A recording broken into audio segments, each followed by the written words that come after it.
Great. I'm starting to see some folks start introducing themselves via the chat as things are coming in. But welcome everyone. We want to be mindful of people's time because we have a big slate of things to get through. And I'm so excited to be joined by some fantastic experts from AARP and ACL. We have Tricia San Diego, Senior Advisor from AARP, who will be able to present here shortly about all the things you need to know as it relates to Medicare and your business. And then Maggie Flowers, who's the SHIP Program Manager at ACL, who will be able to provide some more information about the SHIPs and how they can help your small business and your employees. But before we kind of dive in, just a few quick moments of housekeeping. The first and foremost is we will have time for Q&A at the end. We encourage you to share your questions via the Q&A button at the bottom of your screen. It really helps us be able to track and share and be able to answer all the questions that you ask. And then secondly, this is being recorded. So we will share this recording out with everyone after today's presentation so that you can have access and you can share it with your employees as it makes sense or review it at your own leisure. And so with that, it's my pleasure to turn it over to Tricia, who will begin the presentation today. Tricia, over to you.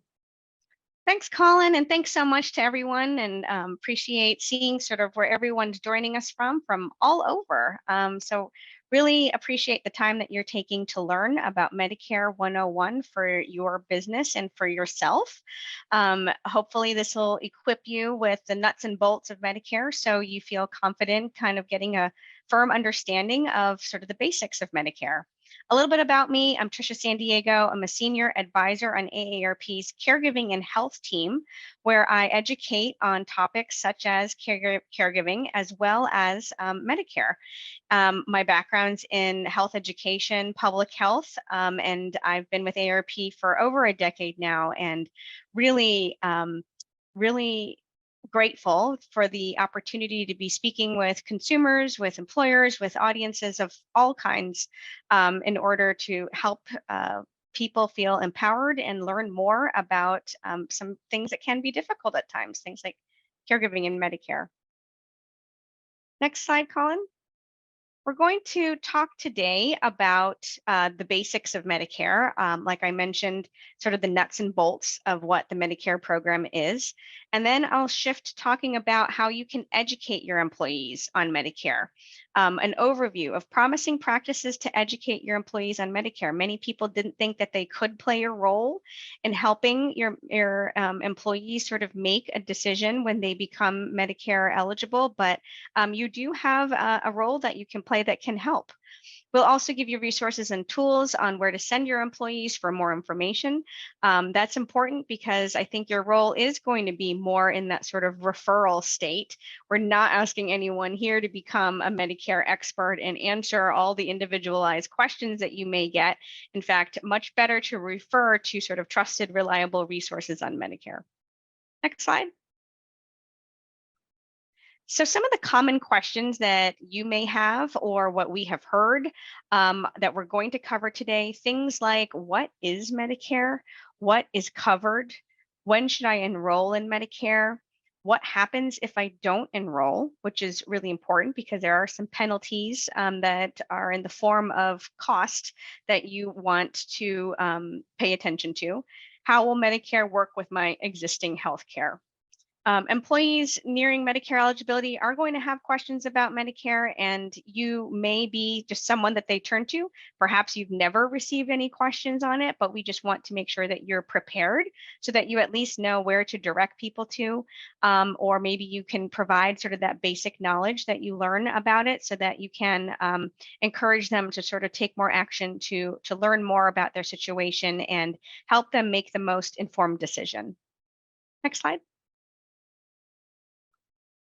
So your role as a business owner, as more and more employees continue to work past typical retirement age, employees are more likely to have Medicare eligible employees on the payroll and participating in their employee health benefit plans.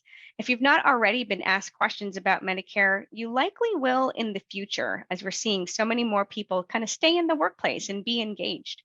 As a business owner, your role is to provide information, connect employees with resources, and help them avoid penalties. The transition onto Medicare can be a confusing process, so employees may need extra support. We know employers, especially small employers, care about the well-being of their employees. Perhaps you kind of treat your business like they're all part of the family. Helping equip them with information and resources to make informed decisions is the best defense that they have against things like enrollment penalties. This presentation aims to educate you on all you need to know about Medicare and how to engage directly with your employees. Next slide. So we're going to start with the very, very basics. I'm going to assume that, you like many people, you can get confused by Medicare very quickly. So some of you may already know a lot more about Medicare or may already be enrolled or helping a loved one. But I will start with the very basics and try to keep things simple because it can get complicated very quickly. So let's begin. What is Medicare and how does it work? Medicare is a federal health insurance program for people who are age 65 and over. It's also for people who are younger with certain disabilities under age 65. And it's also for people with permanent disabilities, end-stage renal disease, and people with ALS, also known as Lou Gehrig's disease. Next slide. Like most other insurance, Medicare does not pay for all of your healthcare costs. People are responsible for paying for costs that are not covered, such as your monthly premiums, deductibles, coinsurance, and co-payments. And you may already be familiar with these terms. They're, typical insurance terms that you may have to have learned with your existing coverage, whether that be through the employer or your company, or if it's through private marketplace. And so the same terminology applies in Medicare. A premium is the monthly amount an individual would pay to Medicare or a private insurance plan for an individual's healthcare and prescription drug coverage. That's the monthly amount that you have to pay to keep your coverage. A deductible is the amount an individual would owe for healthcare services that the health plan covers before your health plan begins to pay. The deductible may not apply to all services. So the deductible is that amount you need to meet or spend out of pocket before your insurance kicks in. Coinsurance is the amount an individual may be required to pay as a share of the cost for services after they pay any deductibles. Coinsurance is usually a percentage, something like the Medicare or insurance program will pay roughly 80% and your out-of-pocket costs will be 20%. The co-payment is a fixed amount an individual would pay for a covered healthcare service, usually at the point when they receive the service. The amount can vary by the type of covered healthcare service. For example, if you do a primary care visit, that might be X amount of dollars every time you have an appointment and you do the visit. For a specialist, you may have a different type of copay. For urgent care or for ER visits, that could be an increased copay. Next slide. So what does Medicare not cover? Medicare does not pay for vision, dental care in most cases, hearing, or long-term care, such as an extended stay in a nursing home. Medicare Advantage, however, those plans may cover these, but traditional Medicare does not. And we will get into the differences between original or traditional Medicare and Medicare Advantage in a moment. The fact that Medicare does not cover long-term care services is a surprise to a lot of people. Medicare only helps cover certain services if they are medically necessary, and it does not cover what we call custodial care, which is help with activities of daily living, such as bathing, eating, dressing, and using the toilet. So long-term care is sort of what is in that umbrella of things that you may be surprised, and Medicare does not cover that. Next slide. We're going to go and break down into the different parts of Medicare. You may have heard of these letters. It becomes a bit of an alphabet soup. And so what we want to do is sort of break down what each of those parts are and how they sort of work together, or what other options are for Medicare coverage. So let's start with Part A. Medicare Part A, which is hospital insurance, helps cover things like inpatient hospital care, some home health care, some skilled nursing facility care, and some hospice care. Next slide. Costs for 2023 for Part A, specifically this sort of hospital-based coverage. These are the out-of-pocket costs, and let's start with the premiums. This is that monthly amount. Most people who qualify for Medicare do not pay a premium for Part A because they already paid for it through their payroll taxes while working. If you do not have premium-free Part A, you may be able to buy it under certain conditions. Part A does have coinsurance in addition to deductibles.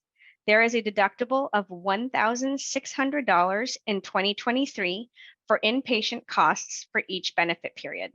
The benefit period ends when you haven't gotten any inpatient hospital care or skilled care in a skilled nursing facility for 60 days in a row.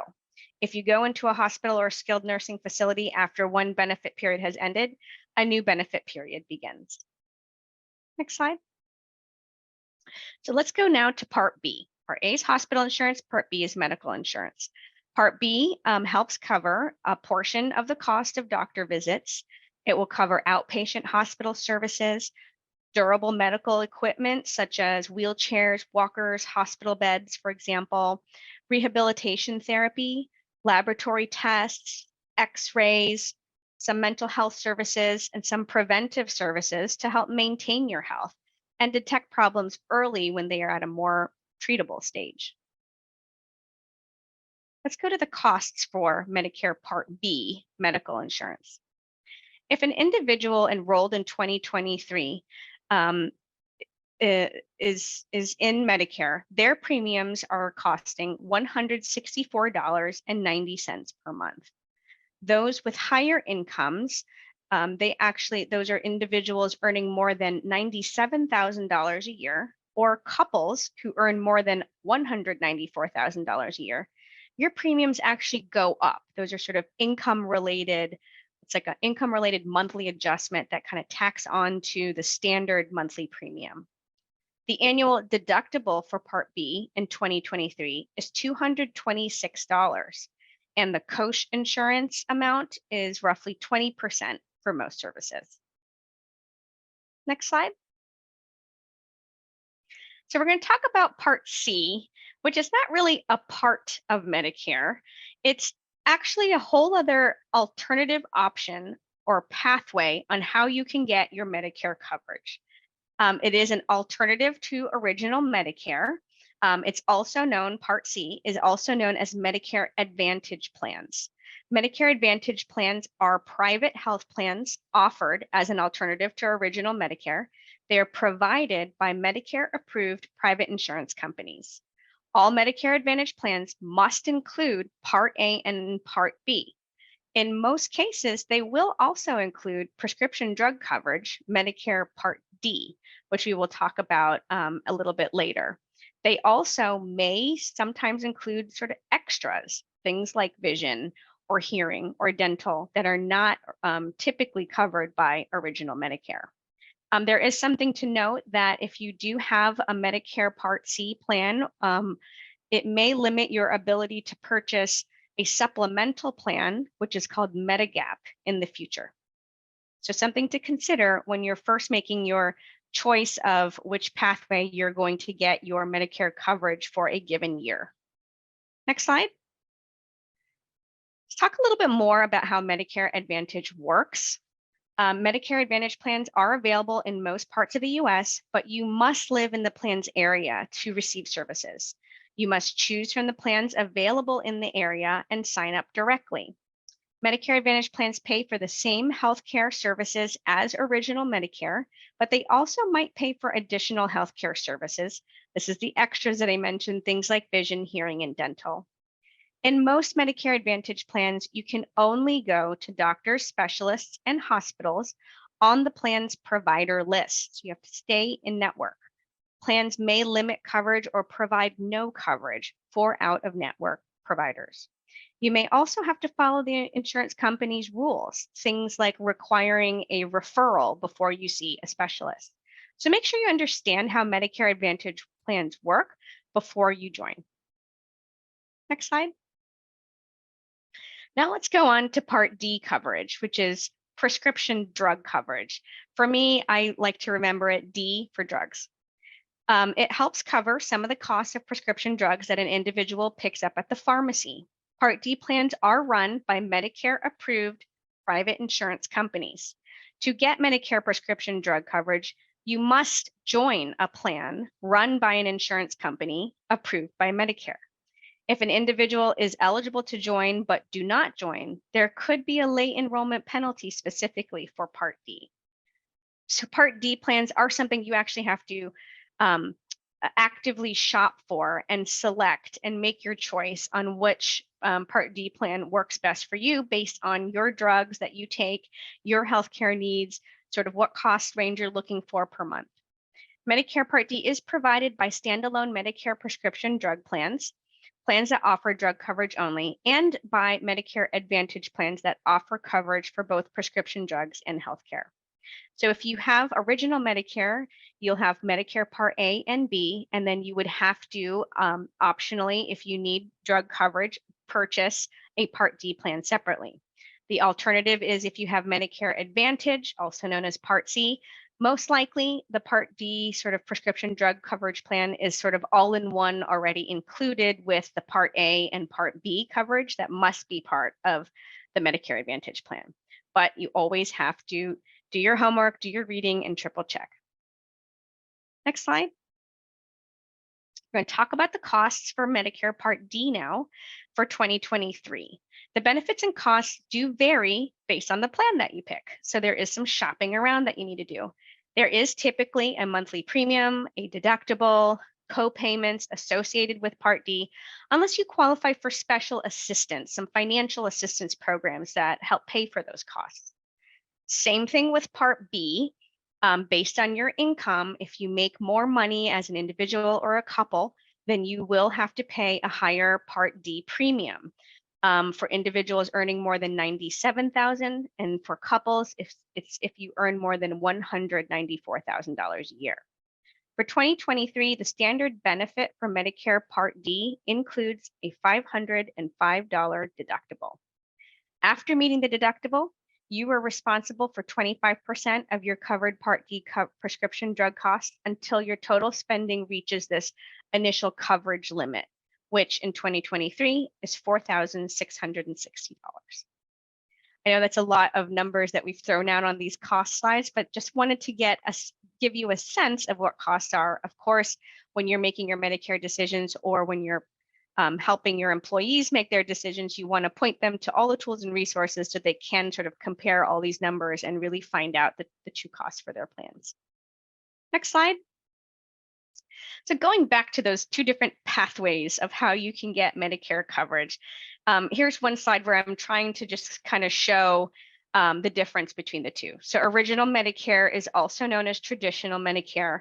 If you have original Medicare, it's going to be Parts A and B. And if you want a prescription drug coverage plan, you must also join, shop for and purchase a Medicare prescription drug plan, Part D.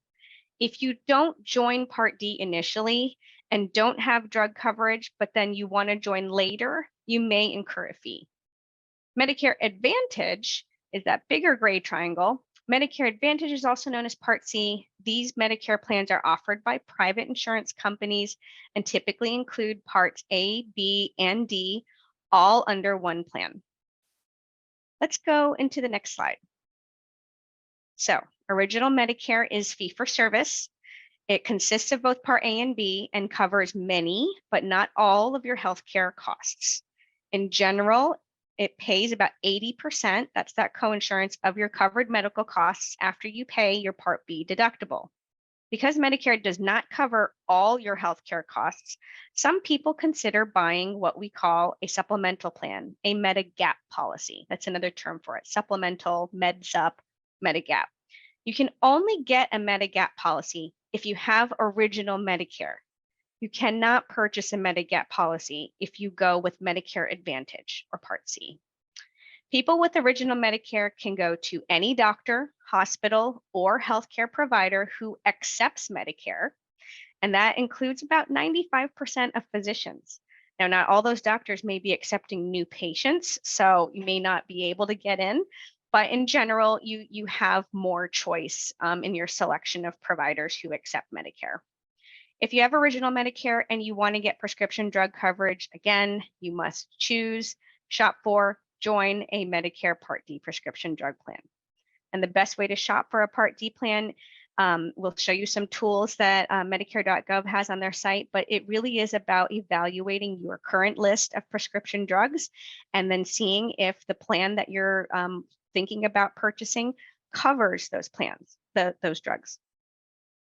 Next slide. So let's talk about enrollment. When do employees enroll in Medicare? It's one of the most common questions that Medicare eligible employees ask their employers because there is confusion. It's sort of this revolving time frame depending on when the person turns 65 and or depending on when they retire or leave that workplace and they no longer have coverage. So with many different terms and deadlines, it can be unclear for people to know when they should or can sign up. And if employees do not sign up for Medicare during the appropriate window, they may incur a financial penalty. Next slide. So just some general terms that encompass different types of enrollment periods. There's the initial enrollment period, the special enrollment period, and the open enrollment period. And let's go dive in and talk about initial enrollment first. Okay, so if individuals already are receiving Social Security at the age of 65, individuals will be automatically enrolled in Parts A and B. So if they're claiming their Social Security earlier, before the age of 65, then they're automatically enrolled. But it's always good to follow up and check and confirm and call Medicare to be sure. Employees will enroll during a 7-month period based on their birth month.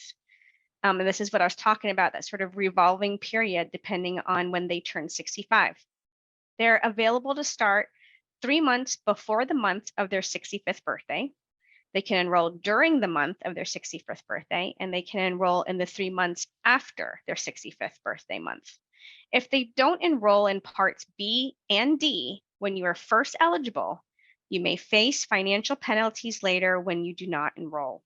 Employees with coverage through an employer or a spouse's employer plan are exempt from any penalties. So that is another important thing to note, that you may not necessarily be required to join Medicare if you're depending on employer size, and it's also going to be dependent on, if you have that coverage through either your own plan or through your spouse. Next slide. For special enrollment period, it's available for if an employee does not enroll during initial enrollment for an exempt reason, which is what I discussed, they will be able to enroll in Medicare during a special enrollment period. For example, employees who lose employer-based coverage, for example, if they retire, they will have 8 months from losing coverage to enroll in Medicare without a penalty. After that 8-month special enrollment period, these employees may face a penalty. And I believe that enrollment period is even shorter for Part D plans. Employees who miss initial enrollment for no exempt reason can enroll in general enrollment at the start of each calendar year. However, employees will most likely incur a penalty when enrolling during general enrollment. So if you miss the special enrollment window of 8 months, just forgot, your employee forgot, which is another thing that you can help them do, is remind them when they can enroll before incurring a penalty. There is an opportunity to still sign up for Medicare, but just know that they may still get that penalty. And that period is going to be called the general enrollment period. Next slide. Open enrollment period is for Medicare beneficiaries who are already enrolled in Medicare. Open enrollment is the time where you can make changes to your plan. It's from October 15th through December 7th every year, and it's when you can change coverage. It allows enrollees to switch Medicare Advantage plans. You can switch your Part D plans. You can join, switch, or drop a Part D plan at this time. Medicare eligible employees are not allowed to join during open enrollment. Open enrollment is not for people who are joining Medicare for the first time. The initial enrollment period of 7 months and or that special enrollment period based on sort of when an employee retires or when they lose their employer coverage, that's the time for signing up for Medicare for the first time. Open enrollment is for existing Medicare beneficiaries to be able to make changes. And it happens every year, October 15th through December 7th, just like with employer-based coverage, there's an open enrollment period every most likely fall time, just like this, where you have that opportunity to review the plans that are available to you. You can see if there's changes to your existing plan or if there's a new plan that you want to take a look at. If your lifestyle or your healthcare needs have changed, for example, if your prescription drug list has changed and you have new drugs and you want to see if there's another Part D plan that is going to be accepting or have better coverage for the prescription drugs that you take. You want to look at those plans formularies. That's the list of covered drugs. You want to kind of compare those. So you do want to do your homework every year, and open enrollment is a great time to sort of make those switches. But if you're completely happy with Medicare as you have it when you first selected and joined Medicare, you don't have to make any changes. It's just important to note that you're not locked in to the first initial plan that you buy forever, that every year you have this opportunity to review and make changes. Next slide. Let's talk about these dreaded penalties. And this is where we think employers can play a role in helping prevent and helping employees avoid these late Medicare enrollment penalties. Listed here are the penalties for each part of Medicare. There are no late enrollment penalties associated with Part C because Part C is voluntary. I want to call your attention to Part B in particular, as this penalty is locked in for the remainder of someone's life. These penalties can have a dramatic impact on one's health care, which is why employers need to be thoughtful of the way they educate and engage their employees. Let's start with Part A. It's an up to 10% increase for monthly premiums for twice the number of years that you didn't sign up, but you should have. For Part B, it's a 10% increase for monthly premiums for each 12-month period not signed up. The penalty will stick for as long as you have Part B coverage, unless there comes a point where you may need like financial assistance or financial health, like the Medicare Savings Program, then that may drop. But in general, these penalties for Part B are for life, and you're paying that higher percent, maybe 20, 30% higher increase, depending on how many years you didn't sign up and you should have. So that's really important to know. For Part D, you would multiply 1% of the sort of national base beneficiary premium. That's sort of the national average. So in 2023, it's $32.74. You multiply 1% of that times the number of full uncovered months you didn't have Part D or creditable coverage, and you should have. So all these penalties can add up, and this is one way to help ensure the financial security of your employees or those who are retirees from your organization, is to help with the reminders in enrolling so that they can avoid these and be aware of them. Next slide. So Medicare and your business. What's your role? This is what we're going to talk about. Now that you have sort of the basics locked down, which even the basics I think are still very complex, hopefully you have absorbed some of that and you already have a familiarity, and maybe we were just reinforcing some of the nuts and bolts of Medicare. But the rest of this session is going to be focused on what this means for your business and for you and how you can best educate your staff.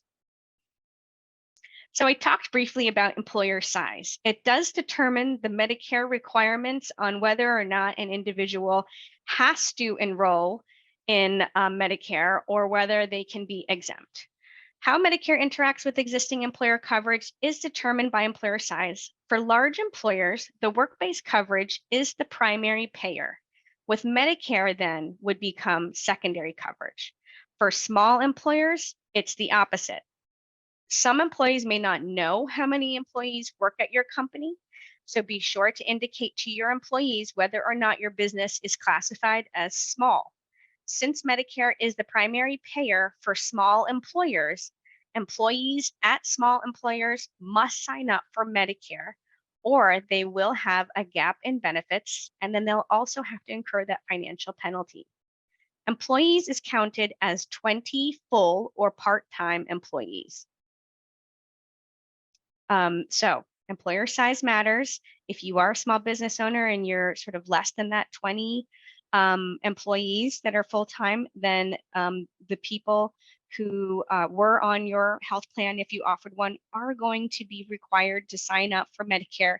Medicare becomes that primary coverage. If they still offer employer-based plan, that can become secondary coverage. It's the opposite for large employers. Large employers, it's going to be they have that option for making Medicare secondary, or they can sort of not enroll until they want to retire or until they lose their health coverage through their employer, and then they have that special enrollment period. So let's dig a little bit deeper on that.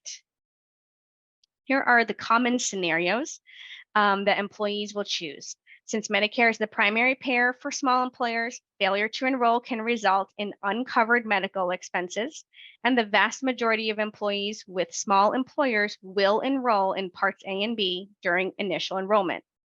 For large employers, these three scenarios are the most likely to occur. In scenario one, the person can choose to still enroll in Parts A and B during initial enrollment. They could also enroll in Part A during initial enrollment, but delay Part B, assuming the employee is still covered by their employer plan. Or they could do scenario three, which is delay Medicare Parts A and B enrollment until enrollment during a special enrollment period. So I hope that's not clear as mud, but those are common scenarios. Here is an initial enrollment education timeline. So we're trying to provide you a time frame on when it would be good for you to provide education, provide information, just sort of be there as another source of information to direct people to help them make the best Medicare choice for themselves. We recommend you plan to send out maybe 4 communications to your employees in advance of their 65th birthday.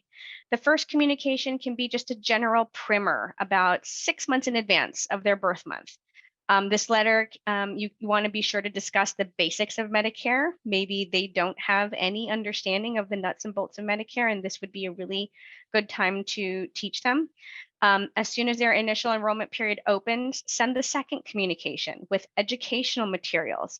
This could include resources from AARP, from Medicare.gov. There's going to be several places where you don't have to reinvent the wheel, and you can kind of point people to information that they can use to make their decision.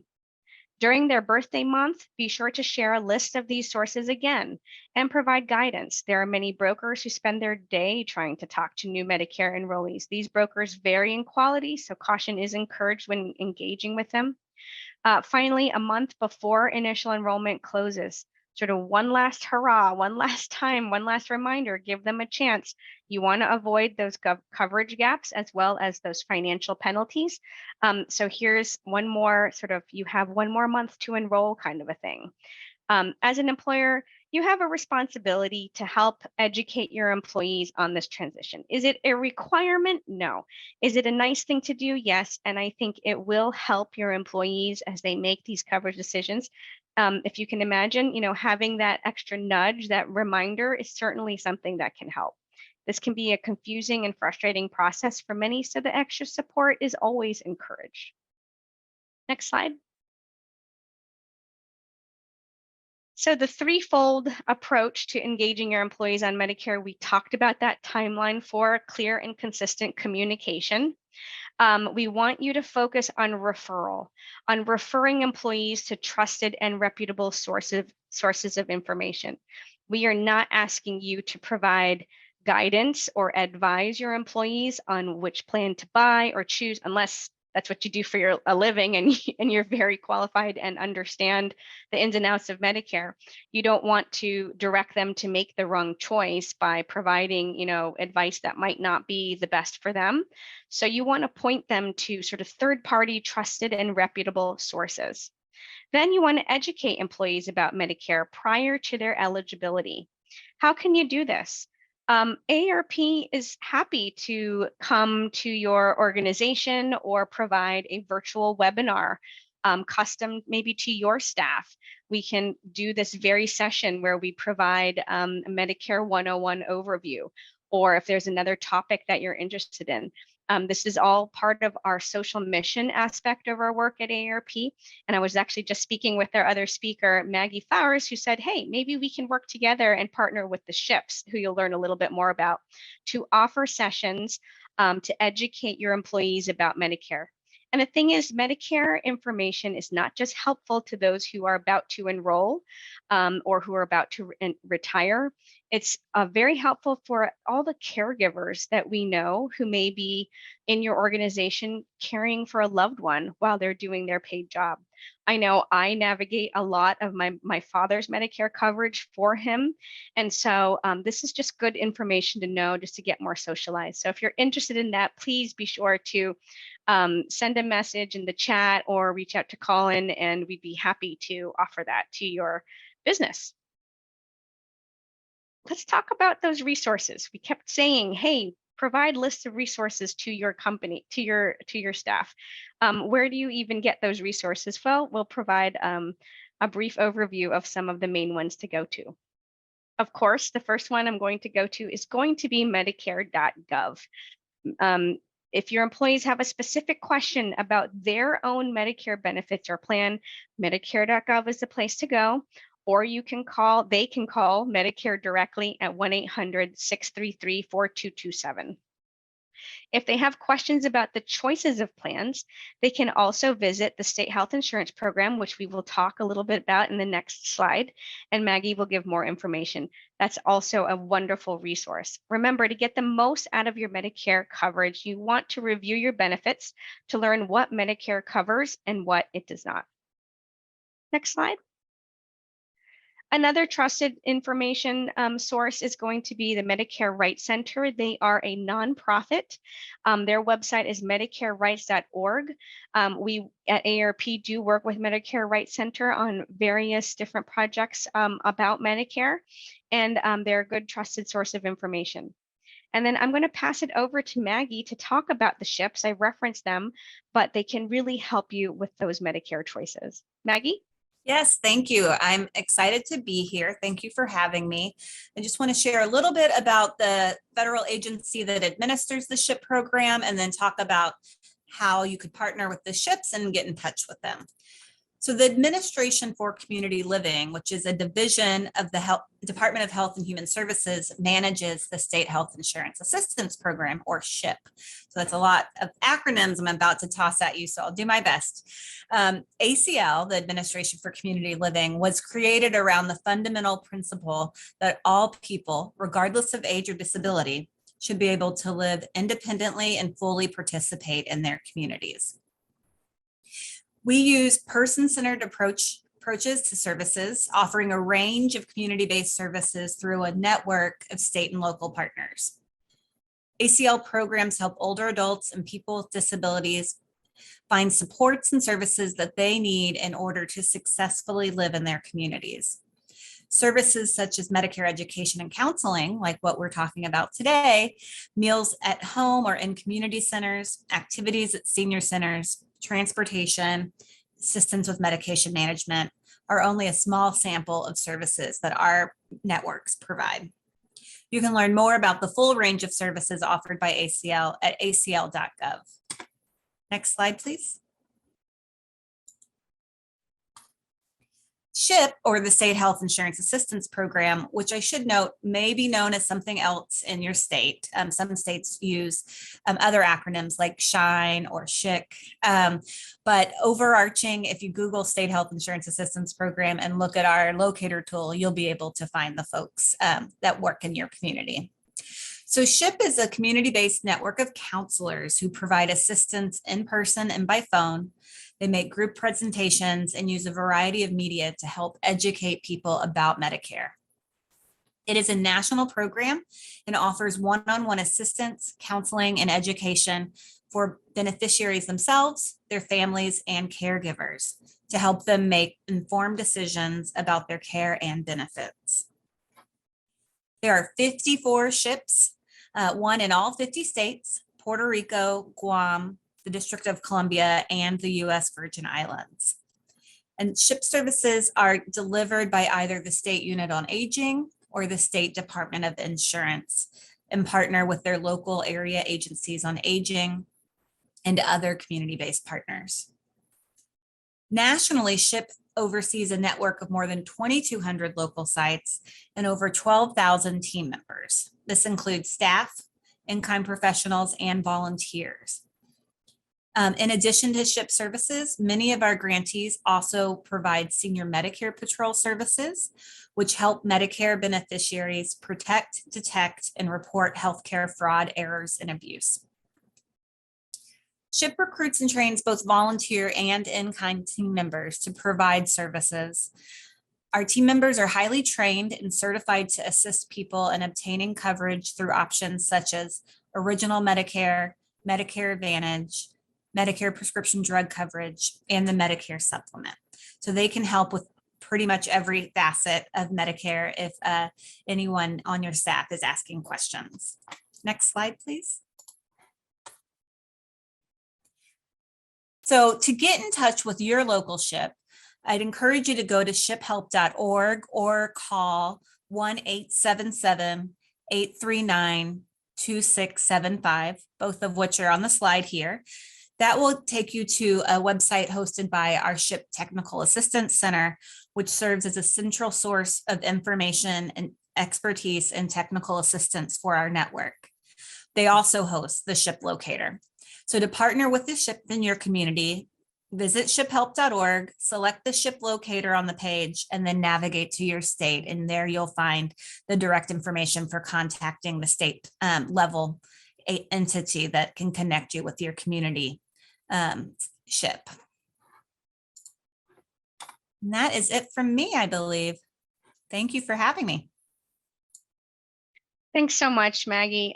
I can't say enough about the ships. I actually did have to call for a personal situation because I was trying to get in the weeds of a particular issue. And there is nothing like having a trusted, reliable source of information, unbiased, but being able to speak with someone on the phone, I think was really helpful because there was so much detail that kind of went into it. And I think it's such a great service. So definitely take advantage of the ships, and that's at shiphelp.org. I'd be remiss if I didn't talk about AARP's own resources on Medicare. As you know, we are always fighting for our constituents and for things like Social Security, caregiving, and Medicare. And our website is aarp.org/Medicare. We have all kinds of information and articles about Medicare topics, and so feel free to dig right in. Next slide, I'll talk about a tool that we just launched last year. It's called the AARP Medicare Enrollment Guide.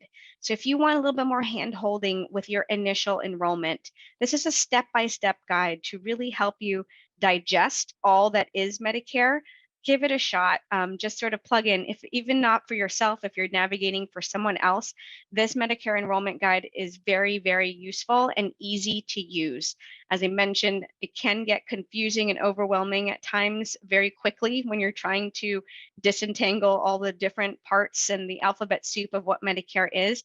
And so we really focused and took a lot of consumer insights and research to help inform the development of this guide that can really give you a step-by-step way to approach initial enrollment, and it will help you with those reminders if your company or if you're not the one kind of providing those reminders.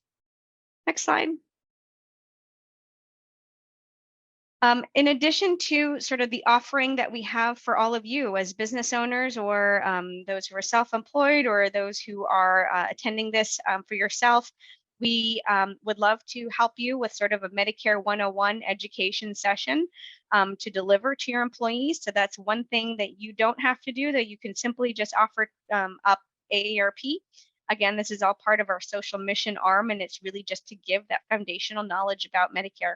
But we do have ongoing webinars that are available to the public. You do not need to be a member, and those are available at aarp.org/Medicare employer. Sometimes they're going to be deeper dive topics on various Medicare issues, and a lot of times they are going to be on demand. So just be sure to register online for the upcoming webinars, and you'll get notification of them. And even if you're not able to attend live and watch them virtually, you're able to watch them at your own time. Next slide.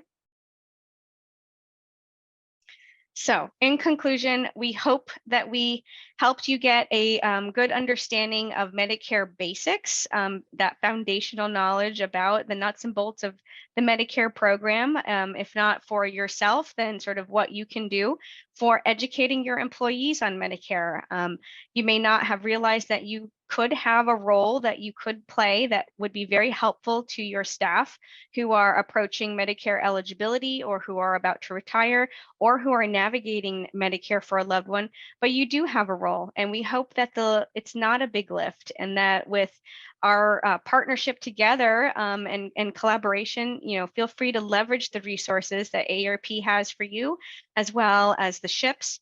We're here to help and disentangle all that can be Medicare confusion. We also have covered all those resources and tools all the way from Medicare.gov to AARP resources to the SHIPs and other organizations like the Medicare Rights Center. It can be hard to kind of identify what organization is going to be a trusted source of information. A lot of people get bombarded by scam calls or robocalls or telemarketing calls, especially during open enrollment period. And so I understand that it can be hard to identify what are trusted sources of information. And we hope that we provided that list to you here, and that you know where to refer people to. Before we go into questions, I have a favor of all of you. Thank you for tuning in all the way up until the end here. But we would love for you to quickly fill out this quick poll about how did we do today? Did you find the information today valuable and useful? Do you feel more prepared to talk to your employees about Medicare? We're not asking you to be experts, and we're not asking you to give advice or answer all the questions, but you at least feel a little bit more prepared and know where to point people to. Would the information shared today help your employees make those informed decisions around Medicare? Please let us know and give us that open feedback too in the chat, or send a message to Colin. We are always looking on ways to improve. And of course, the offer is always out there. AARP is here to help. If you would like to sign up for a Medicare 101 session for your employees, so that we can help you with the sort of navigating the Medicare choices decision that people have when they are approaching Medicare eligibility, feel free to reach out.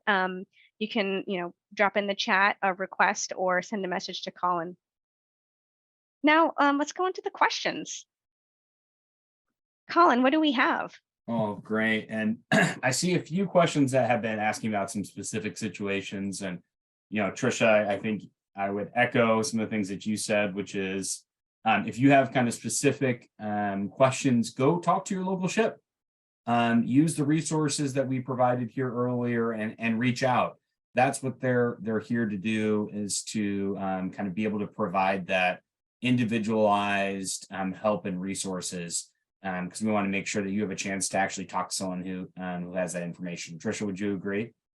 Absolutely. There's so many sort of permutations on what factors to consider for each individual's coverage choice and decision. And so it is very hard to prescribe what we think is a solution for a given person.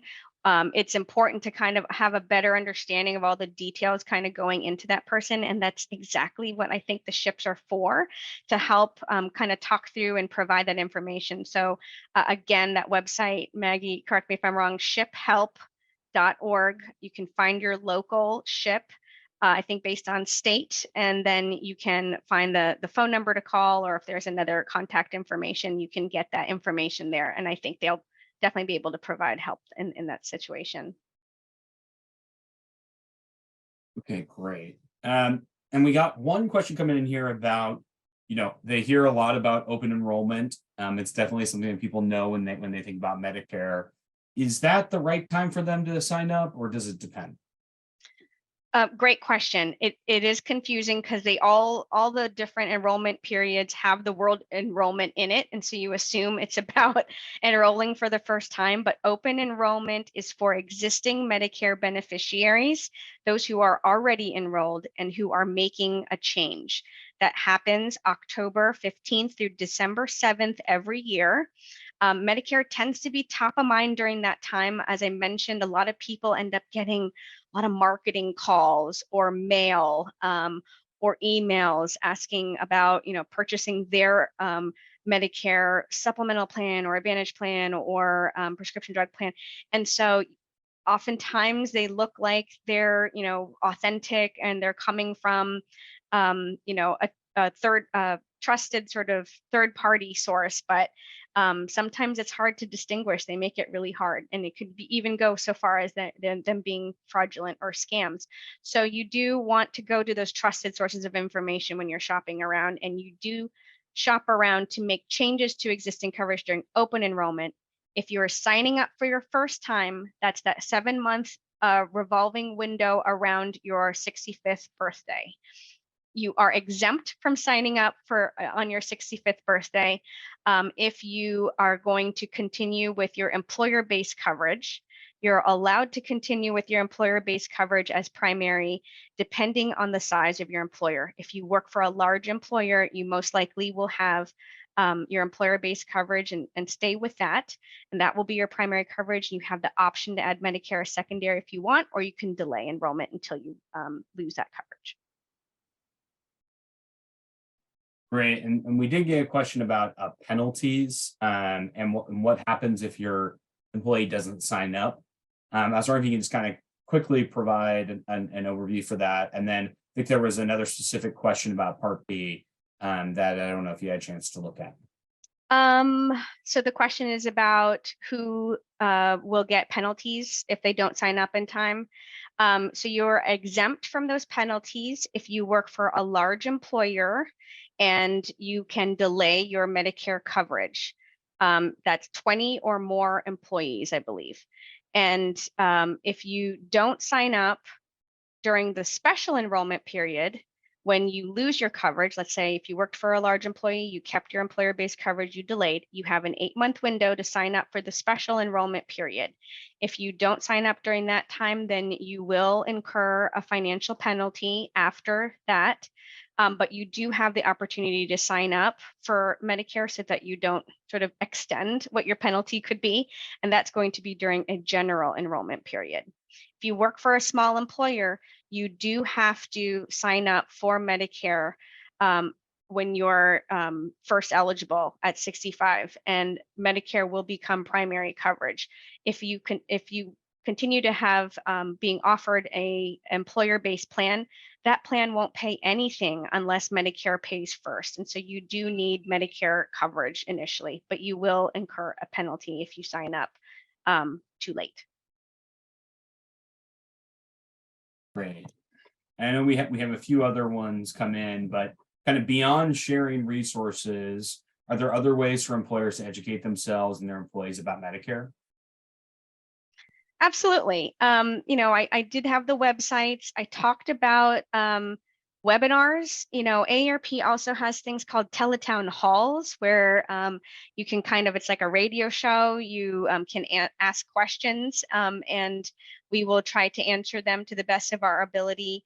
I keep offering this, but I just think it's a useful session. But if you want sort of a workshop to offer to your staff on Medicare 101 or on another topic, let's say open enrollment or Medicare and your existing employer coverage, we would love to sort of tag team with you on offering that.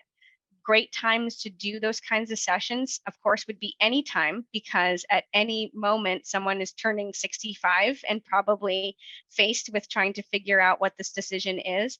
But there are some other hooks. There's October is Work and Family Month. A lot of sort of benefits and HR folks do events around that time. Things like wellness fairs, if you have a health and benefits fair and you want resources available to help educate your employees, that's a really good opportunity as well. November is Family Caregiving Month.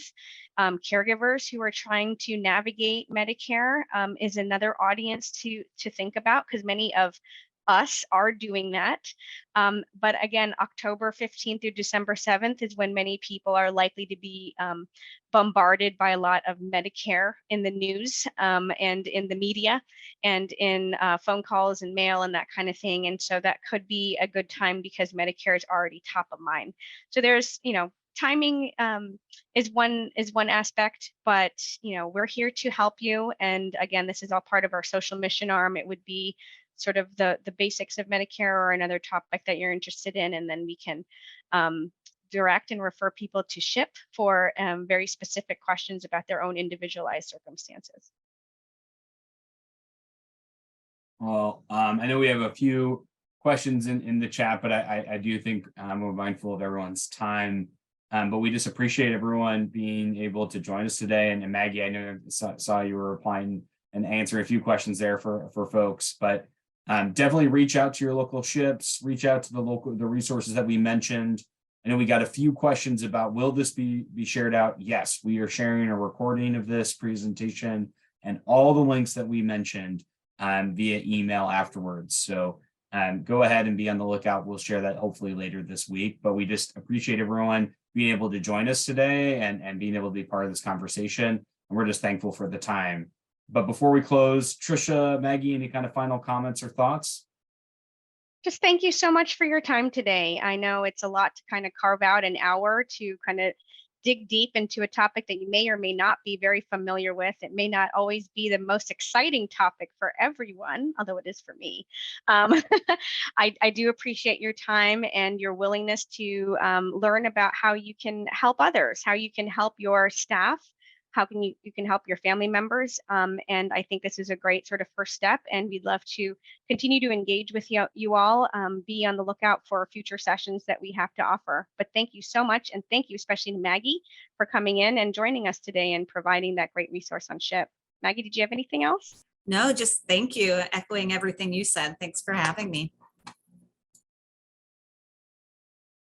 Wonderful. Well, thank you all. Have a great, wonderful, great rest of your day. And this is now the end of the webinar. So thank you and have a good afternoon. Bye now.